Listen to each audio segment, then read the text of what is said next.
Hello दोस्तों, स्वागत है आपका हमारे इस YouTube चैनल पे। दोस्तों, अगर आपने चैनल को सब्सक्राइब नहीं किया है तो पहले आप जल्दी से चैनल को सब्सक्राइब कर दीजिए ताकि आपको हमारी आने वाली नई नई कहानियों की जो नोटिफिकेशन है वो आपको सबसे पहले मिलती रहे। तो चलिए दोस्तों, बढ़ते हैं हमारी आज की कहानी की तरफ। हमें उम्मीद है कि आपको हमारी ये कहानी जरूर पसंद आएगी। रीना अपने मायके आई थी तो अपने भाई संदीप को समझाने की वह पत्नी की गुलामी छोड़ माँ व भाई बहन का ख्याल रखे, लेकिन जब घर का माहौल देखा तो उससे पूरे हालात ही बदले लगे। वह सोचने लगी, आखिर माँ इतनी संगदिल कैसे हो गई। अरे रीना दीदी यहाँ इस समय? संदीप अचानक अपनी दीदी की को देखकर हैरान हो गया। सप्ताह भर की छुट्टी लेकर आई हूँ, सोचा घर बाद में जाऊंगी, पहले तुमसे मिल लूं। रीना ने गंभीर स्वर में कहा तो संदीप को लगा दीदी कुछ उखड़ी उखड़ी सी है। कोई बात नहीं दीदी, तुम कौन सा रोज यहाँ आती हो, जरा 5 मिनट बैठो, मैं आधे घंटे दिन की छुट्टी लेकर आता हूँ। आज तुम्हें बढ़िया चाइनीज भोजन करवाऊंगा। लाउंज में पड़े सोफे की तरफ संकेत कर संदीप कार्यकाल के अंदर चला गया। रीना अपने ही विचारों में डूबी हुई थी कि अचानक ही संदीप ने उसकी तंता भंग की। चले? रीना चुपचाप उठकर चल दी। उसकी यह चुप्पी संदीप को बड़ी अजीब सी लग रही थी। वह तो उसके स्वभाव के विरुद्ध था। जी विषा से भरपूर रीना बात बात पर ठहाके लगाती, चुटकुले सुनाती और हर देखा सुनी घटना को नमकीन मिर्च लगाकर सुनाती। फिर ऐसा क्या हो गया था कि वह बिल्कुल गुमसुम सी हो गई थी।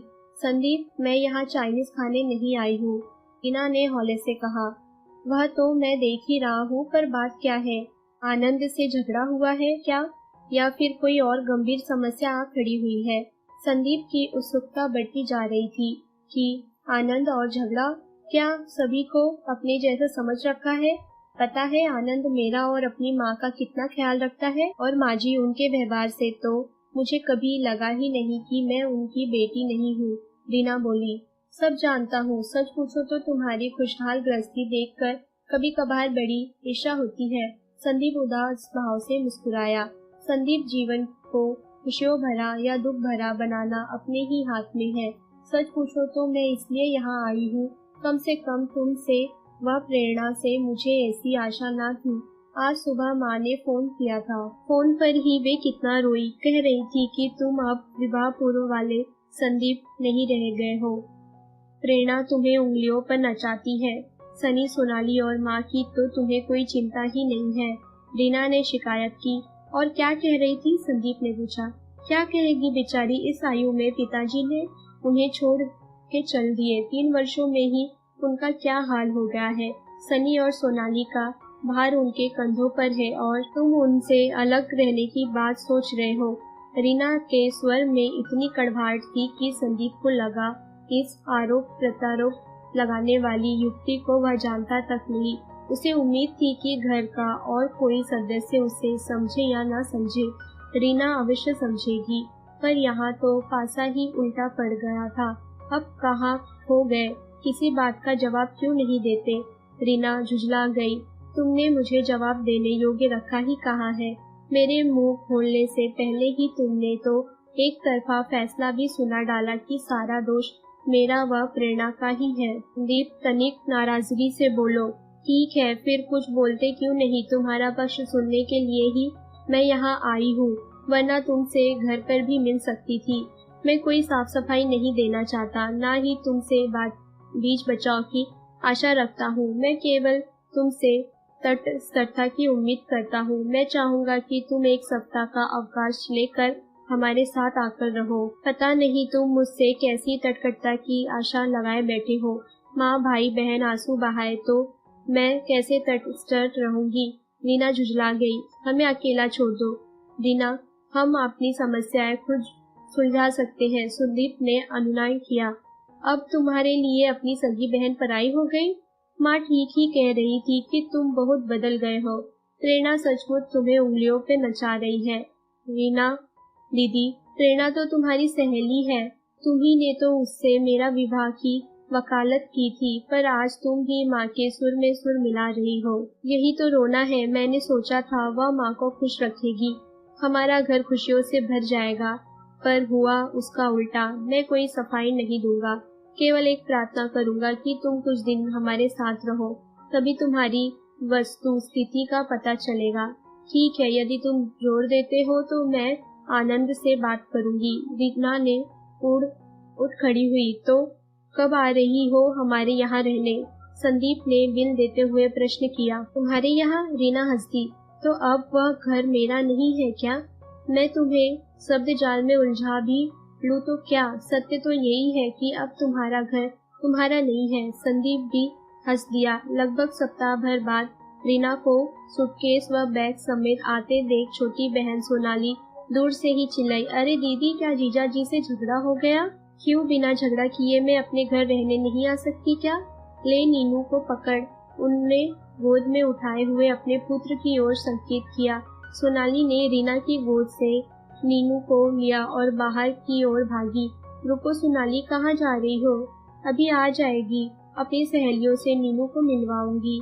उसे छोटे बच्चों से कितना प्यार है, तू तो जानती ही है, माँ ने रीना को गले लगाते हुए कहा। लेकिन माँ, अब सोनाली इतनी छोटी भी नहीं है जो तू इस तरह का व्यवहार करे। चल अंदर चल, इन छोटी छोटी बातों के लिए अपना खून मत जलाया कर।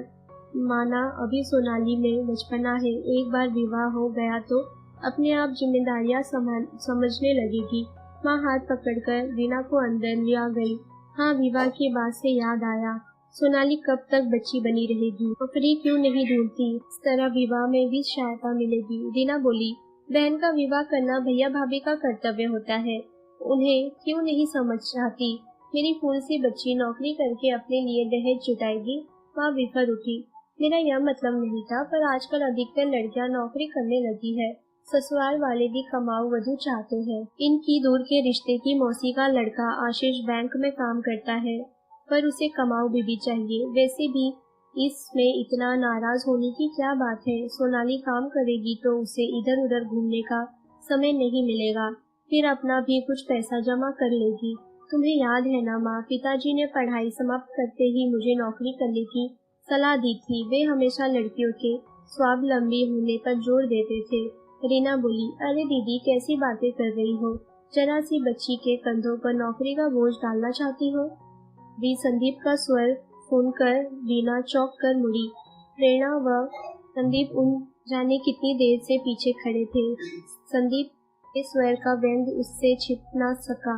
बड़ी देर कर दी तुम दोनों ने। रीना बोली, ये दोनों तो रोज ऐसे ही आते हैं, अंधेरा होने के बाद। क्या करे, 6 साढ़े 6 तो बस से यहाँ तक पहुँचने में ही लग जाते हैं। फिर शिशुगृह में तन्मय को लेते हुए आते हैं तो और 10-15 मिनट लग जाते हैं। क्या तन्मय को शिशुगृह में छोड़कर जाती हो? घर में माँ व सोनाली दोनों ही रहती है। क्या तुम्हें उन पर विश्वास नहीं है? जरा से बच्चे को परायों के भरोसे छोड़ जाती हो? प्रेरणा बिना कुछ कहे तन्मय को गोद में लेकर रसोई घर में जा घुसी। माँ, तुम इन लोगों से कुछ कहती क्यों नहीं? जरा से बच्चे को शिशुगृह में डाल रखा है। मैंने कहा है बेटी, मेरी दशा तो तुझसे छिपी नहीं है, हमेशा जोड़ों का दर्द। ऐसे में मुझसे तो तन्मय संभलता नहीं। सोनाली को तो तू जानती ही है, घर में टिकती ही कब है, कभी इस सहेली के यहाँ तो कभी उस सहेली के यहाँ। रीना कुछ क्षणों के लिए स्तब्ध बैठी रही। उसे लगा उसके सामने उसकी माँ नहीं, कोई और स्त्री बैठी है। उसकी माँ के हृदय में तो प्यार का अथाह समुद्र लहलाता था। वह इतनी दरंदिली कैसे हो गई? तभी प्रेरणा चाय बनाकर लाई। तन्मय भी उसका दूध का गिलास लेकर वहीं आ गया। अचानक ही रीना को लगा कि उसे आए आधे घंटे से भी ऊपर हो गया है, पर किसी ने पानी को भी नहीं पूछा। शायद सब प्रेरणा की ही प्रतीक्षा कर रहे थे। सोनाली तो नीनू को लेकर ऐसी अदृश्य हुई कि अभी तक घर नहीं लौटी थी। झटपट चाय पीकर प्रेरणा की रसोई घर में जा घुसी थी। रीना अपना कप रखने गई तो देखा सिंक बर्तनों से भरी पड़ी है और प्रेरणा जल्दी जल्दी बर्तन साफ करने में लगी है। यह क्या, आज काम वाली नहीं आई? अनायास ही रीना के मुंह से निकला। आजकल बड़े शहरों में आसानी से काम वाली कहाँ मिलती है? ऊपर से माजी को किसी का काम पसंद भी नहीं आता। सुबह तो समय रहता ही नहीं, इसलिए सब कुछ शाम को ही निपटाना पड़ता है।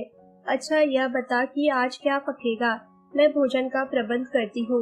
रीना ने कहा, फ्रिज में देख लो, सब्जियां रखी है, जो खाना है बना लेंगे। क्या कहूँ प्रेरणा, लगता है मेरे आने से तो तेरा काम और बढ़ गया है। कैसी बातें कर रही है, संदीप की बहन होने के साथ ही तू मेरी सबसे प्यारी सहेली भी है, या कैसे भूल गई? पगली, इतने दिनों बाद तुझे मेरी याद आई है तो मुझे बुरा लगेगा? अनजाने ही प्रेरणा की आंखें छलछला उठी। फ्रिज से सब्जियां निकालकर काटने के लिए रीना माँ के पास जा बैठी। अरे ये क्या, 4 दिनों के लिए मेरी बेटी मायके क्या आ गई है? तुरंत ही सब्जियां पकड़ा दी। माँ का पारा 7वें आसमान पर पहुँच गया। अरे माँ, किसी ने पकड़ाई नहीं है, मैंने खुद सब्जियां लेकर आई हूँ। खाली ही तो बैठी हूँ, बातें करते हुए कट जाएगी।